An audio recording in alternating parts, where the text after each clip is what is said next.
So the reason why we had this particular class today for health and fitness obviously is a major part of anybody's life, and being able to stay on top of your fitness goals, which would help get to your modeling goals. But the second part of that, just some quick tips about being aware of your surroundings and self-defense if you ever do come across a situation where you need to defend yourself or just get out of a situation that you don't want to be in. So there's tips that are general for models, especially if you're going to do a photo shoot, then it is okay for you to bring a friend. Sometimes photographers, if a photographer or anybody ever tells you to come alone, that's a red flag within itself. But sometimes you just have to go alone for whatever reason, and just make sure you know the location, who's going to be there, sharing your location with other people so they know where you are, and then just awareness, like I said, of your surroundings. So when we went on the hike, we were talking about mindfulness, me and Aaliyah, and so part of that is literally just zeroing in on what is around you. Like there's an exit here, there's an exit right in front of me. I know there's 2 balls to the side there, these kettlebells, and I'm just paying extra attention to what's where and who's where, and especially where the exits are. So when you walk, you could do this at any room at any time. You walk into a restaurant, okay, exits to my left. And, you go out to a club or out to a party or something, okay, there's a bunch of people here. Here's how I get out if anything ever goes down. And the same thing with going into photo shoots. Sometimes they're in the middle of nowhere, and you just need to be able to share your location. And it is okay to bring a friend. I can't stress that enough. What else? General tips for personal safety. If you're doing a photo shoot that is maybe kind of sexy, up to your comfort level, of course, the general rule for photographers is that they should not touch the model at all. So they're not rubbing oil on you. They're not, fixing your outfit. If it's a designer and the designer is male, then that's one thing. And if their photographer is maybe just trying to put hair out of the way, something is in the shot, then sometimes it's always like, I'm going to do this, and then I reach in and I do it if it's okay. So there's some communication there. Also, photographers shouldn't be making any type of rude or lewd comments to you during the shoot, making you feel uncomfortable verbally. And there's been stories of models who are maybe working with a particular photographer who has a name for himself. He's done a lot with his career. He's shot with several magazines and brands, and maybe he's somebody who's respected in the community. Even that person can cross borderlines. So never feel like just because someone has a certain name or a certain achievement that they've accomplished in their life, if they're doing things that make you feel uncomfortable, it's okay to say no. It's okay to step out from that situation, or just stop the whole photo shoot entirely. So any questions about any of that? Yeah. Yeah, even if you're getting paid for a shoot and you feel uncomfortable, so you shouldn't agree to do a shoot that's outside of your comfort zone to begin with. So if you are getting hired to do like a lingerie or boudoir shoot or something like that, don't agree to do the shoot if you're not comfortable in the attire. I've actually done photo shoots like this before, where we have a stylist, we have a makeup artist, we have a mood board and everything, and everybody's clear on what we're doing. And then when we get there, now the model is like, oh, I don't want to do it anymore.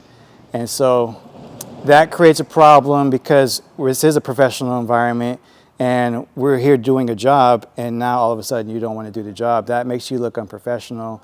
But on the other side of that, if you are comfortable doing shoots like that, and then comments start to come in, or there's inside the comfort level of range for how close he should be, then definitely you can cancel that at any time. Like, the money is not as important anymore. The money is not as important as your comfortableness and your safety. Yeah.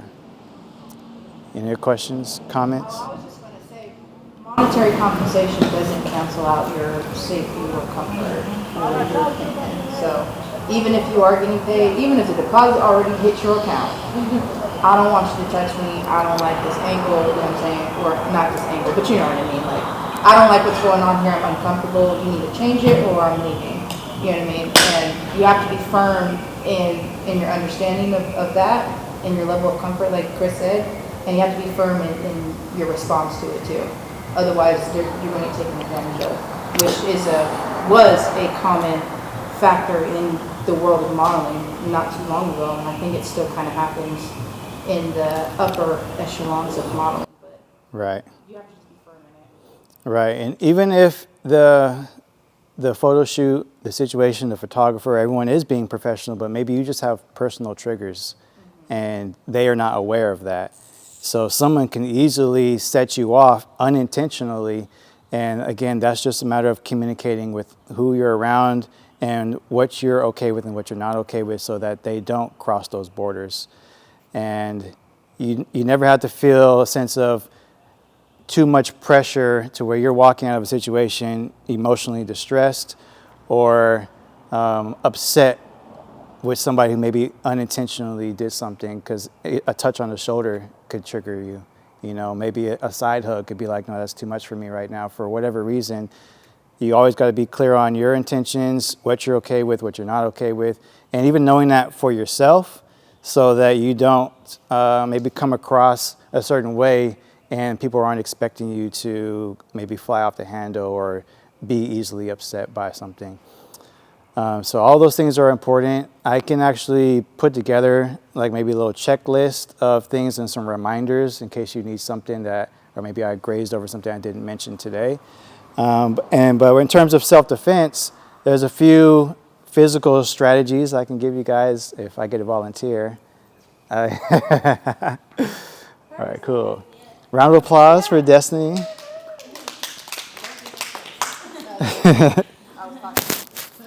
Oh, you can come on this side. Oh, yeah. So there's, actually, yeah. I teach this to my daughter all the time, too. I've been teaching her this ever since I learned it. She's been this high, and I've been showing it to her. So I'll just randomly do it now, and she just automatically knows how to maneuver to get out of that situation. And if you practice it enough, you know the steps, it'll just become second nature, and you don't even know you're thinking about it, you just do it. So in a situation, let's say somebody was to grab your wrist, and they're trying to like pull you or get you to go with them somewhere, there's a real simple way to get out of this, because if try to get out of this situation. Oh, so she's that's good. But there's another way too, because you use your other hand to do that, right, and it could be a lot more tussle than that. So if you grab my wrist, what you can do is bring your elbow up and over the wrist. The hand can't hold on to you any longer. So one more time, and then you can easily get out of that way. So try it that way, up and over, yeah. And my hand can't twist and hold on to your arm any further. I feel like everybody should try it. Okay, wait, one more time. Yeah, so I'm gonna grab your wrist, and then you're gonna go elbow up, and then over. And then you're gonna push down on that elbow. Up and over. Oh, yeah. and then I can run away. Yeah, so grab my arm, I go up and over. Okay. Yeah, so try one more time. Exactly, yeah. That feels cool. Yeah. This feels easier than that. I'm gonna show you guys. I'm gonna show you guys another one. Let's do another volunteer. You too good. Okay. Okay. All right. So this one here will help you get out of a situation. Maybe you're gonna fight. It could be a guy or a girl. If you're gonna get in a fight and you don't want to engage in that. So if somebody's coming at you, they're attacking. You can throw your hands up too, because if you're going like this, then this protects you from getting hit in the face. But also, if there are any cameras or people watching stuff, it's showing visibly to everybody, like, I'm trying to get out of this situation. So if you're throwing your hands up here and you're coming toward me like you're trying to fight, yeah. And so what I can do is I can turn away and then kick in the knee, right? So you're turning away to disengage, and you're kind of doing like a horse kick into the knee, and that's going to hurt. They're not going to be able to get up from that, and then you can get as far away as you need to be. So it's a twist and kick low into the shin or knee.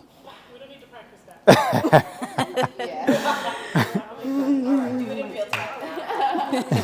All right, so you come at me, right? Oh, yeah. That's